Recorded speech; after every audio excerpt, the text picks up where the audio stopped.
আমার একটা ছোট্ট ভাই ছিল। সে ক্লাস ৬ষ্ঠ শ্রেণীতে পড়ে। সে আমাকে প্রায় বলতো, আপু, আমি তোমাকে বিয়ে করতে চাই। তার মুখের সব কথা শুনে আমি বলেছিলাম, এ হয় না। তারপর একদিন রাতে হোটেলে নিয়ে যা করেছিলাম তা যদি জানতে চান তাহলে গল্পটি মনোযোগ দিয়ে শুনুন। হ্যালো বন্ধুরা, কেমন আছো তোমরা সবাই? আমি তোমাদের সবার প্রিয় সুমি আপু তোমাদের জন্য নিয়ে এলাম একটা নতুন গল্প। আজকের গল্পটা শুনলে তোমাদের 100% হাত নাড়াতে হবে। প্রতিদিন নিয়মিত ঘোপাগপির গল্প পাওয়ার জন্য আর আমার সাথে কথা বলতে চাইলে আমার চ্যানেলটি সাবস্ক্রাইব করে নোটিফিকেশন বেলটি অল করে রাখুন। তো গল্পটি শুরু করা যাক। আমার নাম সুমাইয়া। বাবা মায়ের আদুরে একমাত্র মেয়ে আমি। আমার পরিবারের 2 ভাই 1 বোন। আমার বড় ভাইয়ের নাম আবুল আর ছোট ভাইয়ের নাম শিমুল। আমি কলেজে 2nd ইয়ারে পড়ি। আমার বয়স 20 বছর। আমার লাইফ আর 10টা মেয়ের মতো স্বাভাবিক না। অনেকেই বাজে মন্তব্য করতে পারেন। কিভাবে বিচার করবেন সেটা আপনাদের ইচ্ছা। আমি কলেজের 1st ইয়ারে পড়ি। আমার ছোট ভাই শিমুল মাত্র ক্লাস 6ষ্ঠ শ্রেণীতে পড়ে। শিমুলকে আমি ছোটবেলা থেকে অনেক স্নেহ করতাম। শিমুলকে আমি বোকা ভাবতাম, কারণ ও সবসময় বোকা হয়ে থাকত। আমরা 2 জন একই রুমে থাকি। শিমুল ভূতের গল্প পছন্দ করে।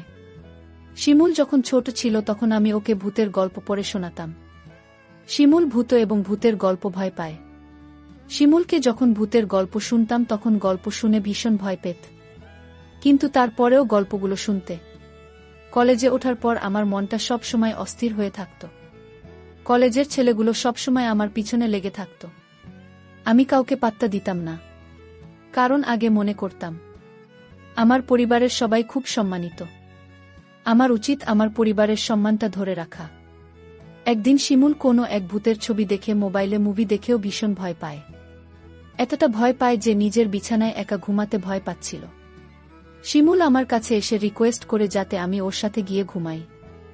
আমি প্রথমে ওকে নিয়ে খুব হাসাহাসি করি, কিন্তু আমি দেখি ও সত্যিই ভয় পেয়েছে। কিছুতেই একা ঘুমাতে যাবে না। কিছু উপায় না পেয়ে আমি ওর সাথে শুতে গেলাম।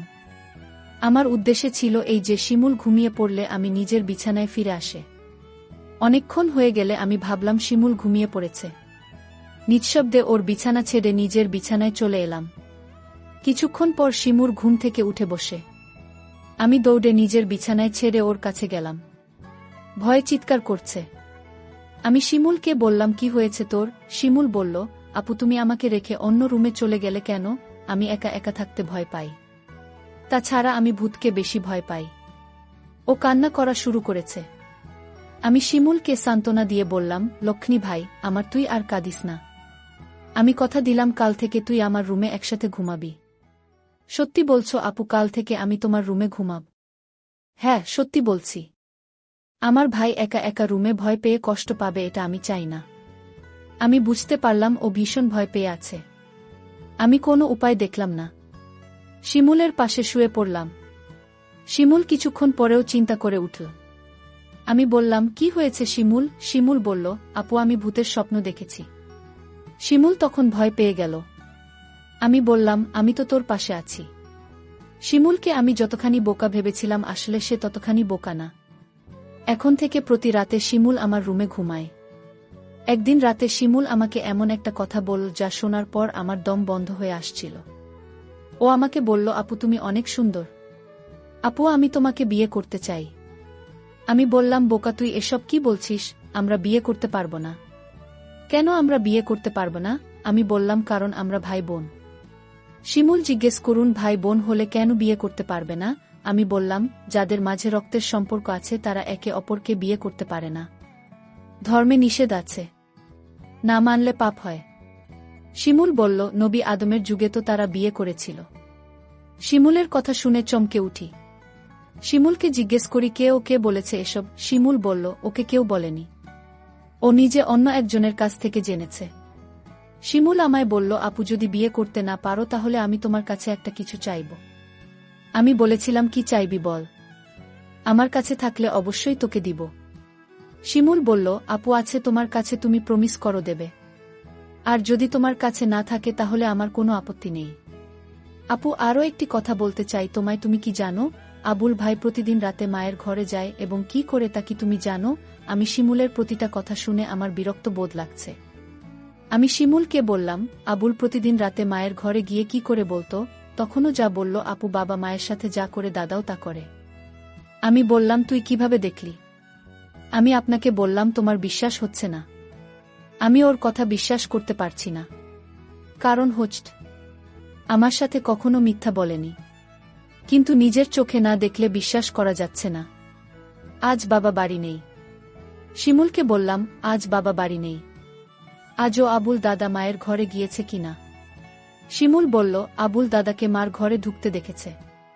আমি সিদ্ধান্ত নিলাম, আবুল মায়ের ঘরে গিয়ে কি করে তার রহস্য জানতে হবে। আবুলকে নিয়ে মায়ের ঘরের সামনে গেলাম। মায়ের ঘরের দরজা ভেতর থেকে লক করা। আমি কি জানালা দিয়ে চোখ রাখলাম। এই দৃশ্য দেখার পর শিমুলের কথা শতভাগ বিশ্বাস করলাম। শিমুল আমাকে বলল, মা আর দাদা এই ঘরে কি করে? আপু তখন রাগান্বিত হয়ে বল, কি করে সেটা আমার মুখ দিয়ে বলতে হবে নাকি? তুই দেখিসনি? তুই কি অন্ধ নাকি? আমি আপনাকে বললাম, আপু তুমি আমার সাথে রাগ করছো কেন? আমি আবার কি করলাম আপু? কাল বাবা আসলে আমি বাবাকে বলে দিব মা আর দাদার কথা। বাবা জানলে বাবার মনে অনেক কষ্ট হবে। আমাদের সুন্দর পরিবারটা নষ্ট হয়ে যাবে। আমাকেই পরিবার বাঁচাতে হবে। আমি শিমুলকে ঘরে নিয়ে আসলাম। শিমুলকে বললাম, আমাদের পরিবার একটা সম্মানিত পরিবার। আমাদের ঘরের কথা বাইরের মানুষ জানলে আমাদের সম্মান নষ্ট হয়ে যাবে। ঠিক আছে আপু, আমি বাবাকে কিছু বলবো না। শুধু তুমি যদি আমার একটা কথা রাখো, আমি আমার পরিবারকে বাঁচাতে। আমি শিমুলকে বললাম, তুই বল তোর মনের কথা, আমি রাখব। শিমুল তখন আমায় জিজ্ঞেস করো, সবাই পারলে আমরা কেন পারব না? কি করতে হবে সেটা বলবি তো? আমি বললাম, আপু তোমার কাছে একটা রাধার চাই। তুমি কি দিবে? আপু বল, রাতে আবার কি করবি? যা বলবি ঘুরিয়ে না বলে সোজা বলে ফেল। আমার ছোট ভাই তখন বল, আপু দাদা আর মা যা করে আমরা তাই করব। শিমুল, তোর কি মাথা ঠিক আছে? তুই কি বলছিস একবার ভেবে দেখেছিস? আমি আপনাকে বললাম, তুমি আমার কথা রাখবে কি সেটা বল। আমি বললাম, নিয়ম নেই। শিমুল জানতে চাইলে নিয়ম কারা বানায়? আমি বললাম, বোরা। শিমুল বল, বাবা সবার বড়। শিমুল বাবাকে বলে নিয়ম বানাবে। শিমুলকে বাবার কাছে যাওয়া থেকে আটকাতে হবে। কিন্তু শিমুলকে কোনোভাবে বোঝানো যাচ্ছে না। আমি ভাবলাম, শিমুল খুব বড় নয়, সবে ক্লাস 6ষ্ঠ শ্রেণীতে পড়ে। তাছাড়াও বোকা, মান সম্মান বিষয়ে তার কোনো জ্ঞান নেই। আমি বললাম, আমি যদি শিমুলের কথা রাখি তাহলে ওকে চুপ রাখা যাবে, মা আর দাদার ঘটনা বলা যাবে না। আমি বললাম, সীমন্তর কথায় আমি রাজি, তবে একটা শর্ত আছে। শিমুল বলল, কি শর্ত আপু? আগামী মাসে বাবা মা আমাদের পরিবারের সবাই ঘুরতে যাব চট্টগ্রাম। আর যেদিন আমরা চট্টগ্রাম যাব সেদিন তোর ইচ্ছা পূরণ করব। আমি বললাম, ঠিক আছে। আমি সেই অপেক্ষায় রইলাম। 1 মাস পর বাবা আর মা আমাদের সবাইকে ডেকে বললেন তারা চট্টগ্রাম যাবেন ঘুরতে। তাই আমাদের সবাইকে জানিয়ে দিলেন। আমি বাবার কথা শুনে আমার অনেক ভালো লাগছে।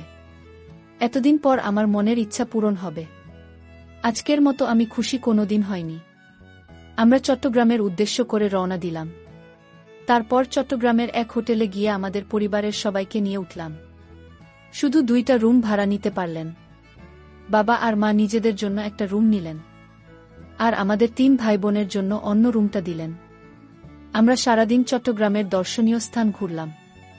সন্ধ্যায় ক্লান্ত হয়ে হোটেলে ফিরলাম। ফ্রেশ হয়ে খাওয়া দাওয়া সেরে যে যার রুমে চলে গেলাম ঘুমানোর জন্য। রুমে 2টা ডাবল বেড ছিল। একটাতে আমি শুধু, আমার অন্যটাতে শিমুল আর আবুল দাদা। আমরা সবাই ক্লান্ত ছিলাম, তাই বিছানায় শুতে চোখে ঘুম চলে এলো। আবুল দাদা ঘুমিয়ে গেছে, আমার ঘুম ধরেছে। এমন সময়ে শিমুল আমার কাছে চলে এল। আমি কোথায় শুভ? আমার তো আবার ভূতের ভয় লাগে। আমি বললাম, তাহলে আমার পাশে এসে ঘুমাতে। বাইরে বৃষ্টি হচ্ছিল, পরিবেশটা ঠান্ডা ঠান্ডা ছিল। আমি আর শিমুল এক বেডে শুয়ে পড়লাম। রাত যখন গভীর হল, আমি আপুকে কানে কানে বললাম, আপু আমার কথাটা মনে আছে তো? আপু বলল, মনে আছে। আপু বলল, এখন চুপচাপ ঘুমিয়ে পড়ো। আমি আপনাকে বললাম, আপনি ঘুমালে হবে। তাহলে তুমি যে আমায় কথা দিয়েছিলে তার কি হবে? আপু বলল, শোন, আজ তো পাশের বেডে আবুল দাদা শুয়ে আছে। বড় ভাই যদি জেগে যায় তাহলে সমস্যা হবে। আমি আপনাকে বললাম তাহলে এখন কি উপায়? আপু বলল, তুই চিন্তা করিস না, কালের একটা ব্যবস্থা করব। আপু, কাল কি ব্যবস্থা করবে? আজ পারলেন না, এখন তুমি বলছো কাল পারবে। আমি তোরে কথা দিলাম তুই একদম ঠান্ডা মাথায় ঘুমা, দেখি আমি সকালে কি করি। তারপর সকাল হলো, আমার একটা রেস্টুরেন্টে গিয়ে সবাই খাবার খেতে বসলাম। খাওয়া দাওয়া সেরে আমি মাকে ডাক দিয়ে বললাম, মা, আজ এক রুমে আবুল দাদাকে নিয়ে থাকতে পারব না। আপু মাকে বুঝিয়ে বল, মা, কাল রাতে আবুল দাদা এমনভাবে নাক ডাকা শুরু করেছিল, আমরা সারা রাত ঘুমাতে পারিনি। আমার আর শিমুলের জন্য আলাদা একটা রুমের ব্যবস্থা করে দাও। আবুল দাদা বলল, আমি মিথ্যা কথা, আমি কখনো নাক ডেকে ঘুমাইনি। আবুল দাদাকে আমি বললাম, না, আপনি ঠিকই বলেছেন, দাদা রাতে প্রচুর নাক ডাকে, আমিও সারা রাত ঘুমাতে পারিনি। আমার খুব ভয় করে, তার চেয়ে বরং আমাদের অন্য একটা রুমের ব্যবস্থা করে দাও। বাবা বলল, ঠিক আছে, তারা যখন এত করে বলছে তাহলে তাদের জন্য আলাদা একটা রুমের ব্যবস্থা করে দিলে ভালো হয়। আমি বাবার কাছে গিয়ে বললাম, অনেক অনেক ধন্যবাদ বাবা। বাবা তখন আমার আপুর জন্য আলাদা একটা রুম ভাড়া নিল। আমরা সবাই রাতের খাবার খেয়ে প্রত্যেকের রুমে গিয়ে শুয়ে পড়লাম। আমি আর আপু আলাদা একটা রুমে গিয়ে শুয়ে পড়লাম। রুমের বেডে এত ছোট ছিল যে দুজন থাকা খুব কষ্ট হচ্ছিল। হঠাৎ দেখলাম আপনি ঘুমিয়ে গেল। আমি আপুকে ডাক দিয়ে বললাম, এই আপু, তুমি ঘুমিয়ে গেলে? আমি আপুকে জোরে জোরে ডাকতে লাগলাম। আপু আমার কথা শুনছে না। আমি রাগান্বিত হয়ে আপুকে বললাম, আপু তুমি উঠছ না কেন? কিছুতেই আপু আমার কথা শুনছে না। আমি আপুকে গ্লাস থেকে পানি নিয়ে তার মুখে ছিটা দিলাম, তাও আপু উঠছে না। আমি আপনাকে বললাম, এই আপু, আমি কিন্তু এখনই বাবাকে দাদার ঘটনা সব বলে দেব, তুমি যদি নাও তো। তা ও দেখছি আপু ওঠেনি। আমি ভয় পেয়ে গেলাম, আপনি ঘুম থেকে কিছুতেই জাগাতে পারছি না।